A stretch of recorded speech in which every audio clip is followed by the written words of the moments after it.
अस्सलाम वालेकुम। आप देख रहे हैं मुबशर लुकमान यूट्यूब चैनल। आज स्पेशली पीर का दिन है, 19 तारीख है, फरवरी का महीना है। लेकिन मैंने मुजम्मिल साहब के साथ आज स्पेशल में शो कर रहा हूँ। तो वैसे तो हफ्ते इतवार को करते हैं। तो कल रात को जब मेरी मुजम्मिल साहब से फ़ोन पे बात हो रही थी, मुझे लगा काफ़ी डिप्रेस्ड है। और वो कुछ कह रहे थे कि जी शायद इलेक्शन दोबारा हो जाए, सेंटर का, सूबों का नहीं।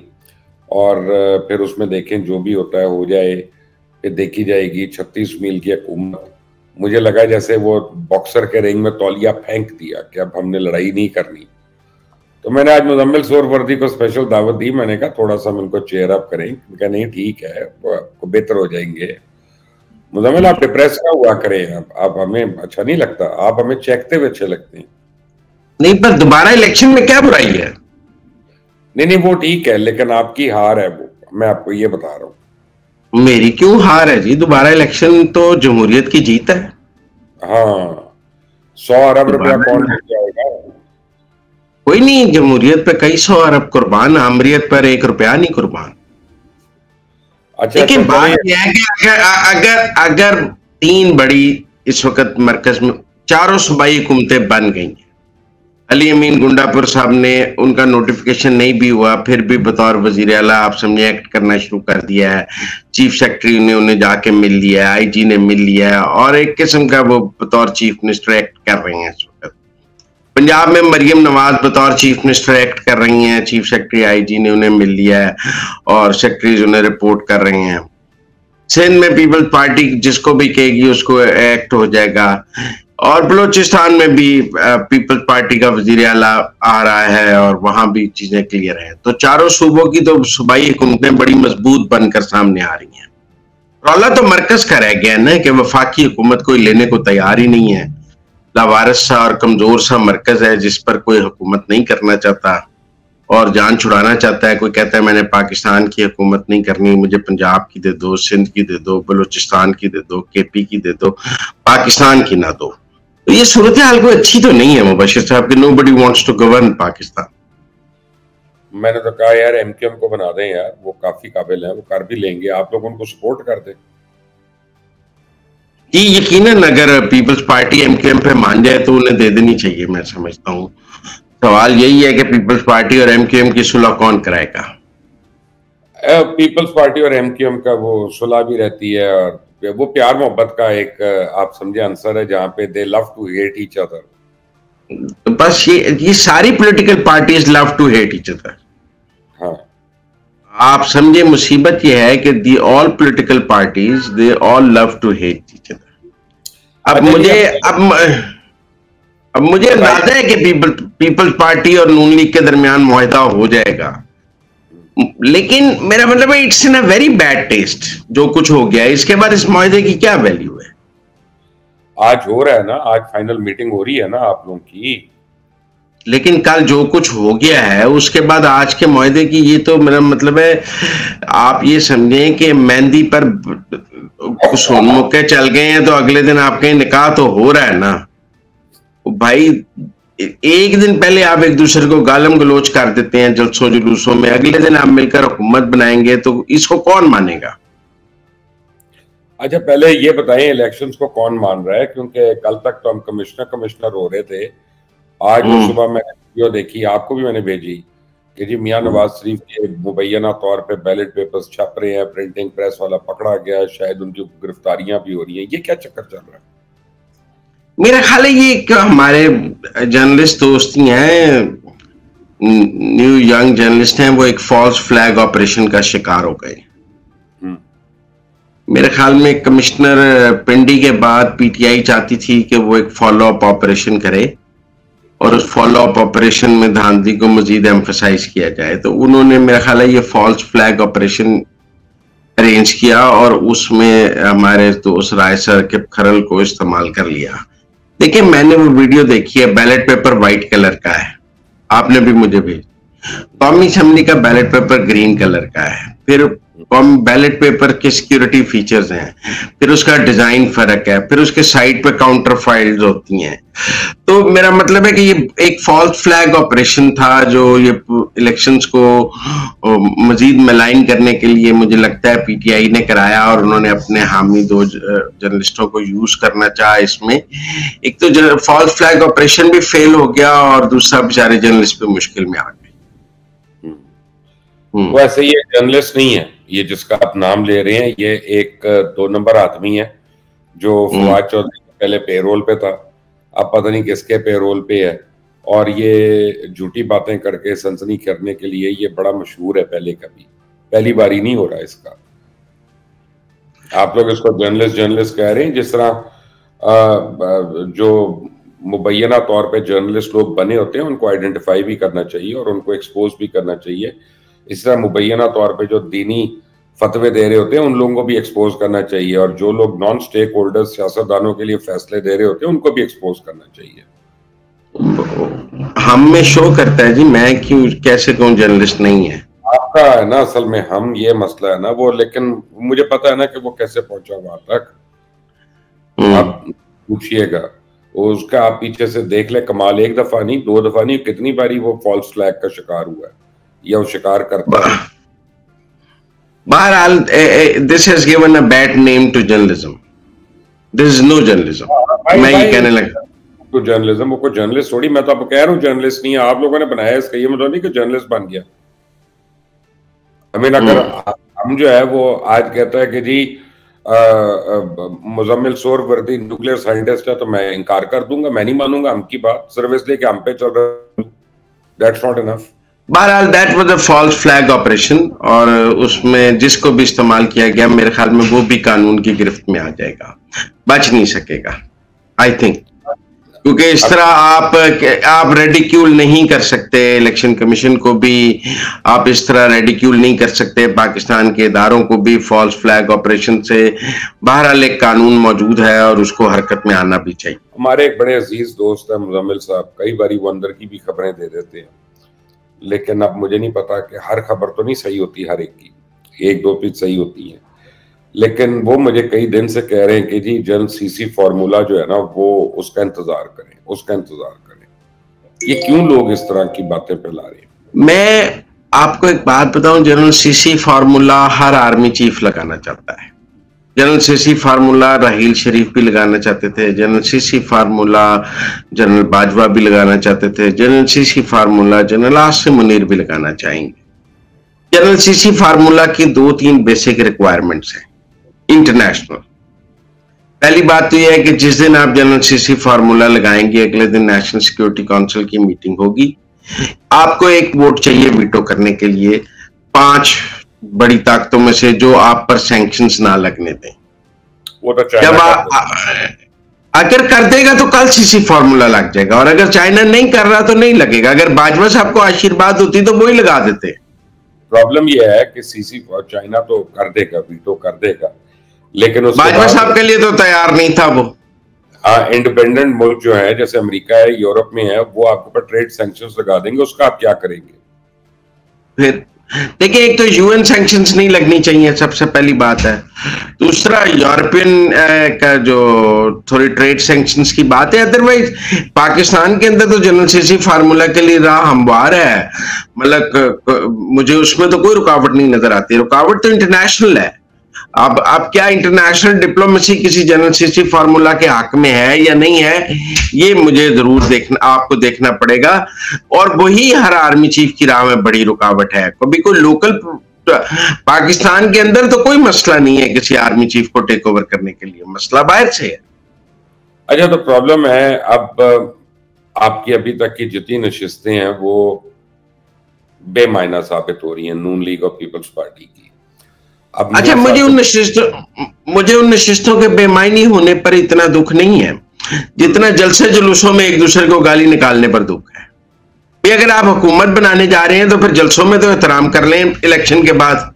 मतलब कल जिस तरह बिलावल ने जलसे में जो जुबान इस्तेमाल की, बाद में ठाकडार साहब ने जो मीडिया पे आगे जुबान इस्तेमाल की, उसके बाद आप क्या इकट्ठे हुकूमत बनाएंगे? वहां पे इसहाक डार को आपने बनाया हुआ है कमेटी का सरबराह जिसे नेगोशिएट करना है। वो नेगोशिएट थोड़ी होता है डार साहब का, आपको ही पता है, मुझे भी पता है, हमारे भी दोस्त हैं, वो तो बुलडोज करते हैं, वो नेगोशिएट थोड़ी करते हैं। फिलहाल तो चीफ नेगोशिएटर वही है। हाँ, तो वो अपना, आपकी कोई नेगोशिएशन किसी काम नहीं आएगी जब तक डार साहब डार साहब तो नहीं, मुझे तो ज्यादा है कि जो बिलावल ने कल तकरीर की है that was in a bad taste. लेकिन आज मुझे पता चला है, अब आप देखें ना, मैं एक मिनट, ये 2 साल और 3 साल वाला फॉर्मूला पीपल्स पार्टी ने पेश किया था, टू बी वेरी फ्रैंक। सबसे पहले आसिफ जरदारी साहब जब लाहौर में मिले थे शहबाज शरीफ को, तो उन्होंने ये फॉर्मूला पेश किया कि 3 साल के लिए आप बन जाएं, 2 साल के लिए बिलावल को बाद में दे दें। इसको मुस्लिम लीग नून ने रिजेक्ट किया कि ये मुमकिन नहीं है, या आप 5 साल के लिए बनेंगे या हम 5 साल के लिए बनेंगे। अच्छा, मुझे लगता है कि 3 मुज़ाकरात के बाद जब बिलावल को ये नजर आया है कि 3 और 2 का फार्मूला नहीं चल रहा, तो कल उन्होंने तकरीर में हीरो बनने की कोशिश की है कि मुझे पेशकश कर रहे थे, मैंने मुस्तरद कर दी। अब सूरत हाल ये है कि आप मांग रहे थे, आपको पेशकश थोड़ी कर रही हैं, आप तो मांग रहे थे 2 साल के लिए। हो सकता है पेशकश किसी और ने की हो, सिर्फ नून लीग के ऊपर थोड़ी उन्होंने कहा है ये। नहीं, ये जरदारी साहब का फॉर्मूला था भाई, जरदारी साहब ना, अब वो तो नून लीग ने कहा कि ये नहीं हो सकता इस तरह वजारत उज़्मा, या आप ले लें या हमें दे दें। उसके बाद आप जो आज पीर का दिन है, मियां साहब चले गए मरी, और मुझे लगता है कि एक दफा बुरबन अकॉर्ड भी हुआ था, तो मरी में हो जानी है हादसाती मुलाकात जरदारी साहब की और मियां साहब की, और जब जिस दिन ये दोनों मिल लिए आधे घंटे में सारे मामला तय पा जाएंगे। जब तक मैं और आप नीचे लड़ाइयां कर रही हैं, मामला नहीं तय पा रहे। मरी में तो बर्फबारी हो रही है, मियां साहब बड़े शौकीन है बर्फबारी के, घर बहुत अच्छी जगह है उनका, आपको पता है उसके से जो उनका बेडरूम है उससे सारे पहाड़ नजर आते हैं। He loves to live in मरी, वो मरी अकॉर्ड के लिए नहीं गए आई थिंक, और मुझे नहीं लगता कि अभी आसिफ जरदारी और नवाज शरीफ मुलाकात के लिए कोई माहौल है। नवाज शरीफ के कोई हादसाती मुलाकात नहीं, वो तो लाहौर रहे, आसिफ जरदारी साहब तो कोई मुलाकात नहीं हुई, और उस मुलाकात में अभी काफी फासला है। मुझे लगता है उस मुलाकात का माहौल इतना खराब है कि मुझे नहीं लगता कि बिलावल साहब ने उस मुलाकात का कोई माहौल रहने दिया है कि वो मुलाकात हो सके। आपके जो डिफरेंट लोग हैं ना, वो वजारतों के लिए बड़ा दौड़े लगा रहे हैं। बल्कि मुझे तो कल एक किसी ने खबर दी कि मरियम औरंगजेब साहिबा वजीर खारजा बनने के लिए बड़ी कोशिश है। तो एक तरफ आप कह रहे हैं हुकूमत हमने नहीं बनानी, मुश्किल है, दूसरी तरफ आप वजीर जो है वो आपके पोर्टफोलियोज के दौड़े लगा रही है, तो कहीं मुके ना, कहीं तो रुके आके। हमारे यहाँ पंजाबी की एक मिसाल है मुबशिर भाई, पत्नी इन्नी पंजाबी आंदी मैंने पिंड पिया नहीं चक्के पहले तैयार, हुकूमत बनते लवे हुकूमत बनते लवे, मेरा मतलब है सी चक्के पहले तैयार, मेरा मतलब है आप समझे। लेकिन फिर भी मैं समझता हूँ कि फॉरेन मिनिस्टर जो है वो ख्वाजा आसिफ या वो होंगे, Maryam Aurangzeb is too junior for that. वह उनकी 2 कोशिशें हैं, एक फॉरेन मिनिस्टर और एक एनवायरमेंट मिनिस्टर। तो मेरा ख्याल है क्लाइमेट हो सकता है, दैट आई एग्री, लेकिन फॉरेन मिनिस्टर तो आपका ऑलमोस्ट नंबर 2 होता है, and I don't think so कि वो अभी कोई नंबर 2 पोजीशन के लिए पार्टी में क्वालिफाई करती हैं। मिनिस्टर होता है बकायदा, हाँ मुझे नहीं लगता है बिल्कुल, और इंटरनेशनल लॉबिंग उसने सारी करनी होती है, and I don't think so कि मरियम औरंगजेब को वो दिया जा सकता है। मुझे वो क्लाइमेट चेंज पे ज्यादा पॉसिबिलिटी नजर आती है। वैसे तो वो इंफॉर्मेशन मिनिस्टर में रिपीट कर लेंगी, there is no candidate for information minister. Bilawal ने कह दिया जी जमहूरियत को खतरा हो सकता है, कॉल दूंगा, सबको निकलना पड़ेगा। इस वक्त आपकी नजर में जमहूरियत को किससे खतरा है? बिलावल से। पाकिस्तान की जमहूरियत को इस वक्त इलेक्शन के बाद सिर्फ बिलावल से खतरा है। देखिए, इलेक्शन के रिजल्ट्स ये बता रहे हैं कि मुल्क की दोनों सियासी जमातों को मिलकर काम करना है, और बिलावल मिलकर काम करने के लिए तैयार नहीं। एक पहले उन्होंने कहा हम वजारतें नहीं लेंगे, फिर उन्होंने कल तकरीर कर दी, उस इकट्ठे चलने की राह में तो सिर्फ बिलावल नजर आ रहे हैं। तो फिर जमहूरियत से तो बिलावल से ही जमहूरियत को खतरा है ना, क्योंकि अगर कोई हुकूमत नहीं बनती और नए इलेक्शंस की तरफ जाती हैं, तो फिर आप जनरल सिटी फार्मूले की बात करते हैं, 90 दिन में नए इलेक्शन मुमकिन होंगे नहीं होंगे, क्या होगा, एक क्यास है ना जी उसके बाद। तो जीडीए और पीटीए जो है, पीटीआई जो है वो तो धांधली पर इत्तेहाद करने जा रही है। बलूचिस्तान में अलग एहतजाज जारी है, कमिश्नर रावलपिंडी ने एक अलग से कट्टा खोल दिया है। तो ये मामला जा किस तरफ रहे हैं? मैं नहीं समझता पीर पगाड़ा पीटीआई के साथ इत्तेहाद कर लेंगे। उनकी डीब्रीफिंग होगी, वो ठीक हो जाएंगे। मेरे ख्याल में वो सिर्फ पीपल्स पार्टी को एक मैसेज दिया गया है कि आप सिंध को इतना सेफ जोन ना समझें, और आप जो मिसबिहेव कर रहे हैं और समझ रहे हैं कि आपका किला बहुत मजबूत है और वहां आपके किले में कोई नकब नहीं लग सकती, तो आपको किला बनाने का जो मौका जिन्होंने दिया है वो किला तोड़ भी सकते हैं। और वो एक जो मुजाहरा था और धरना था, वो पीपल्स पार्टी को और बिलावल को और आसिफ जरदारी को मैसेज है कि आप खुद तो इतना बड़ा कोई जलसा और जुलूस वहां करके दिखाएं। मेरे ख्याल में वो मैसेज वेल रिसीव्ड है। जैसे इलेक्शन के पहले से दौरान आपको पता है आउट ऑफ द ब्लू एक रावण मार का इंटरव्यू आ गया था जिसके को किसी को कुछ समझ ही नहीं आई, और उसके बाद फिर कुछ नहीं हुआ था क्योंकि वो जिसको समझ आनी थी उनको समझ आ गई थी। तो ये पीपल्स पार्टी को रावण मार के तब पीपल्स पार्टी ने यकदम लाइन ले ली थी 90 दिन में इलेक्शन होने चाहिए, हम 90 दिन के इलेक्शन के लिए तब पीपल्स पार्टी पीटीआई के साथ मिलकर सेनेट का इजलास बुलाना चाहती थी, और रजा रब्बानी साहब पीटीआई वालों के साथ बात कर रहे थे आए मिलकर सेनेट बुलाते हैं। तो फिर रावण मार का इंटरव्यू आया था। तो अब भी मेरा ख्याल है ये उनको मैसेज है कि आप एक तरफ हमारे साथ चलते हैं, दूसरी तरफ हमारे खिलाफ चलते हैं, तो हमारे पास भी चीजें मौजूद। अजीब बात है ना जी, कभी इंतखाब में धांधली और कलअदम करने की पहले एक दरखास्त आती है, मीडिया पे लीक हो जाती है, फिर वापस भी हो जाती है, लेकिन अब चीफ जस्टिस कहते हैं कि जी इस दरखास्त को गुजार को हम सुन कर रहेंगे। आपको लगता है सुप्रीम कोर्ट अब कोई रोल प्ले करने जा रहा है? नहीं, सुप्रीम कोर्ट आपके ख्याल इंतखाबात कलअदम कर देगा? I don't think so. आइन में कोई गुंजाइश ही नहीं है। आइन तो बड़ा क्लियर है जी कि अगर पीपल्स पार्टी नहीं भी हिमायत करेगी शहबाज शरीफ की और उमर अयूब की, फर्ज कर ले मैं एक सिनेरियो आपके साथ डिस्कस करता हूं कि पीपल्स पार्टी कहती है ना हम उमर अयूब को वोट देंगे ना शहबाज शरीफ को वोट देंगे, इवन देन दोनों में से जिसके ज्यादा वोट होंगे वो वजीर आजम मुंतखब हो जाएगा रन ऑफ इलेक्शन में। रन ऑफ इलेक्शन होगा दोनों का, जिसका ज्यादा वोट होंगे वो वजीर आजम हो जाएगा। मेजोरिटी लेनी जरूरी नहीं, हाउस में मौजूद लोगों में से जिसकी अक्सरियत होगी वो जीत जाएगा वोट डालने में। तो आइन ने तो रास्ता ऐसा दिया हुआ है कि अगर कभी डेडलॉक आ जाए और कोई हुकूमत ना बन सके तो फिर भी हुकूमत बन जाए। तो लिहाजा मैं ऐसे देखता हूं कि पीपल्स पार्टी, आप फर्ज कर लें पीपल्स पार्टी कल ऐलान करती है कि हम शहबाज शरीफ को, एक ही फैसला है या वो उमर अयूब को वोट दें या शहबाज शरीफ को दें, और अगर वो फैसला करते हैं कि हमने दोनों को नहीं देना, इवन देन हुकूमत बन जाएगी। ये जरूर है कि वो उमर अयूब को वोट देंगे तो उमर अयूब की हुकूमत बन जाएगी, वो शहबाज शरीफ को वोट देंगे शहबाज शरीफ की हुकूमत बन जाएगी, लेकिन अगर वो किसी को नहीं देंगे तो फिर भी हुकूमत बन जाएगी। अच्छा चले, एक पीएमएलएन की हुकूमत बन, लेकिन जरदारी साहब के सदर बनने में कितना मरहला आ जाएगा? पूरे केपीके में पीटीआई है, वफाक में उनकी बहुत सीट्स हैं, पंजाब में उनकी बहुत सीट्स हैं, तो इतना आसान नहीं होगा उनके लिए सदर बनना। हाँ, लेकिन आप देखें ना पीटीआई सिंध में बिल्कुल नहीं है, बलूचिस्तान में, ये सूबों के वोट बराबर हैं। पहले आप समझें सब सूबों के सदर के इलेक्शन में वोट बराबर है। तो जितने वोट बलूचिस्तान के हैं उतने ही केपी के हैं, जितने पंजाब के हैं उतने ही बलूचिस्तान के हैं।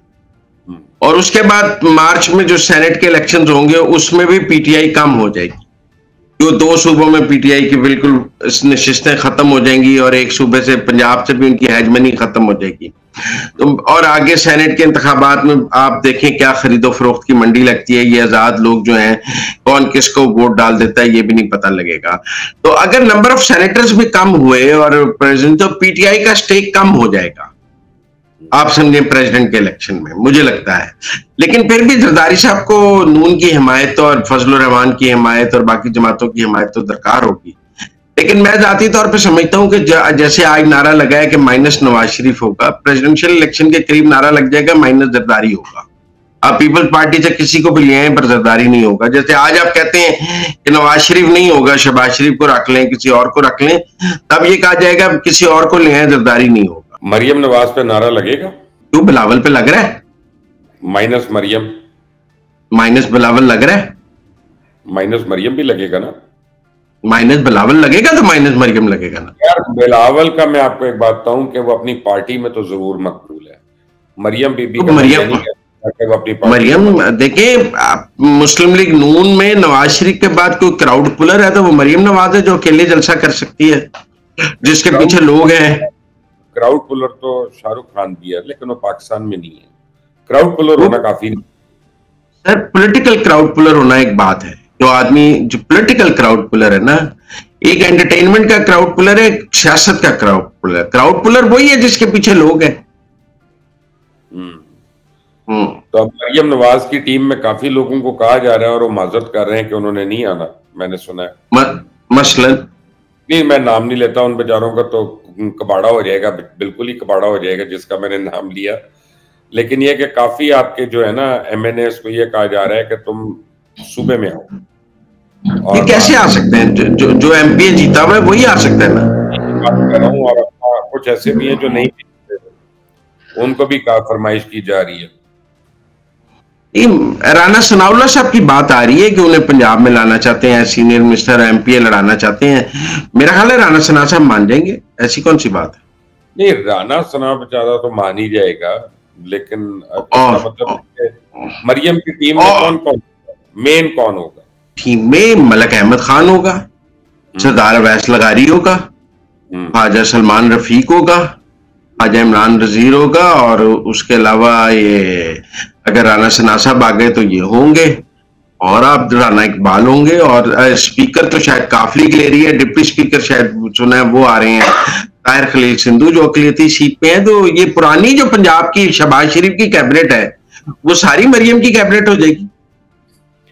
अच्छा जी, मेरे एक अपने दोस्त से बात हुई जो जेल के अंदर मुलाकाती था, चौधरी शुजात की और परवेज लाई की जब मुलाकात हुई है, तो सूरत हाल यह है कि परवेज लाई ने मिलने से इनकार कर दिया था।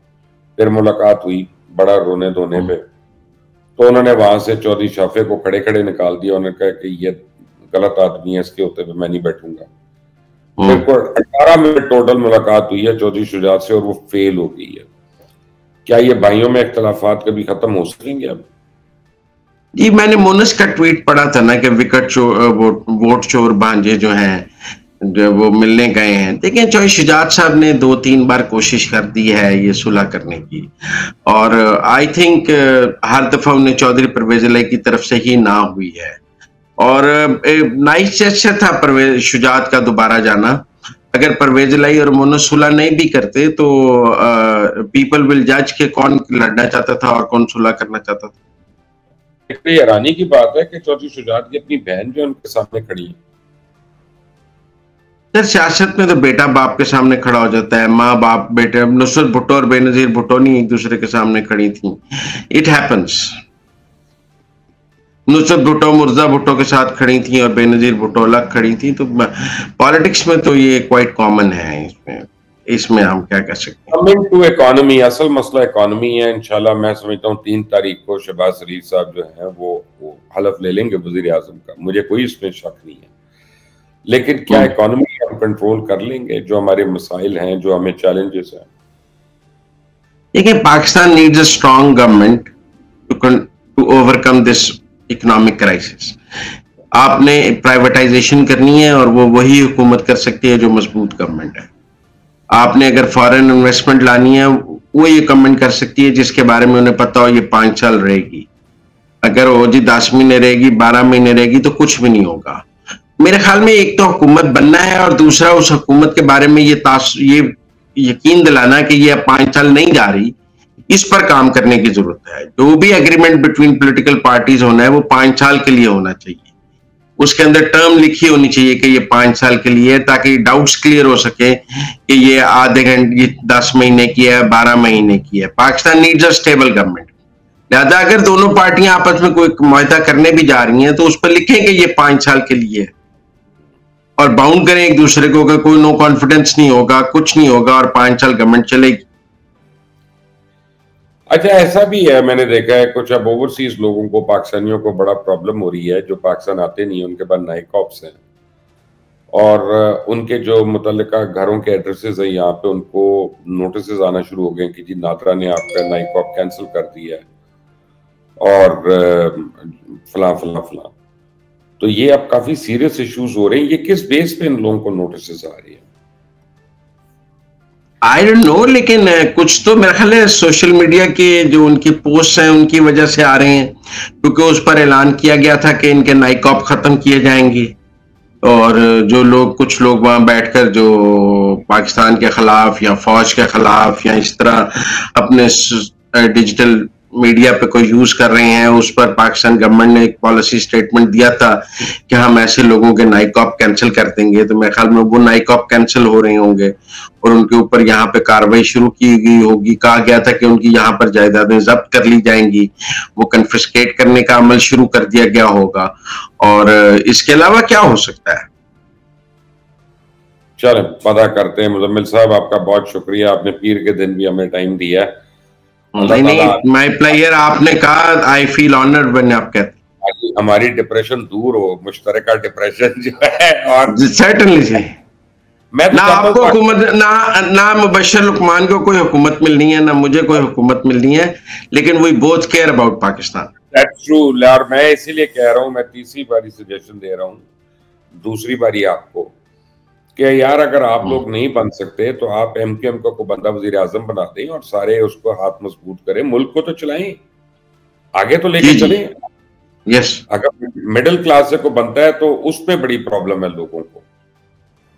नहीं, प्रॉब्लम नहीं होनी चाहिए, मिडिल क्लास से ही बनना चाहिए। मुजम्मिल सोहरवर्दी, आपका बहुत बहुत शुक्रिया। इस चैनल को थैंक यू, आइकॉन को प्रेस कीजिएगा। अंटिल नेक्स्ट टाइम, अल्लाह हाफ़िज़।